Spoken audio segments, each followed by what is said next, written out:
চীনের সিচুয়ানের জিয়াংইউ শহরে একটি স্কুলে ৩ কিশোরী মিলে ১৪ বছর বয়সী এক কিশোরীকে মারধর করেছে।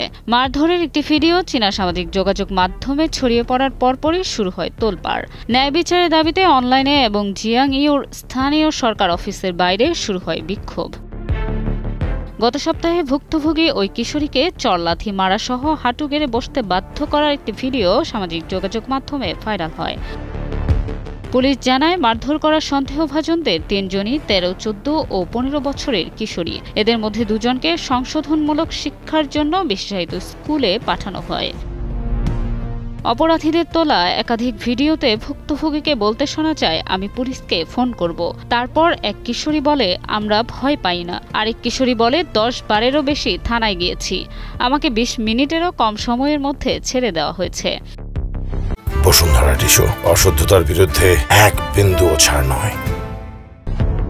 ভিডিওতে এসব মন্তব্য শুনে অনেকে আশঙ্কা করছেন, চীনে বুলিংয়ের শাস্তি দেওয়ার জন্য যথেষ্ট ব্যবস্থা নেওয়া হচ্ছে না। ভুক্তভোগী কিশোরীকে এর আগেও বেশ কয়েকবার স্কুলে নির্যাতন করা হয় বলে দাবি উঠেছে। কিশোরীর মা বধির বলে জানা গেছে। মেয়ের জন্য ন্যায় বিচার চেয়ে কর্তৃপক্ষের কাছে আবেদন করেছিলেন তিনি। তবে সামাজিক যোগাযোগ মাধ্যমে শাস্তির বিষয়ে খবর ছড়িয়ে পড়ার পর অনেকেই বলছেন, অভিযুক্তদের বেশ হালকা শাস্তি দেওয়া হয়েছে। স্থানীয়রা জানান, মারধরের প্রতিবাদে ৪ আগস্ট ১,০০০-এরও বেশি মানুষ রাস্তায় জড়ো হন। মধ্যরাতেরও বেশি সময় ধরে সেখানে অবস্থান নেন তারা। প্রত্যক্ষদর্শীরা জানান, পুলিশ বিক্ষোভকারীদের নিয়ন্ত্রণে লাঠিচার্জ এবং বৈদ্যুতিক সরঞ্জাম ব্যবহার করে। এতে রক্তাক্ত পরিবেশ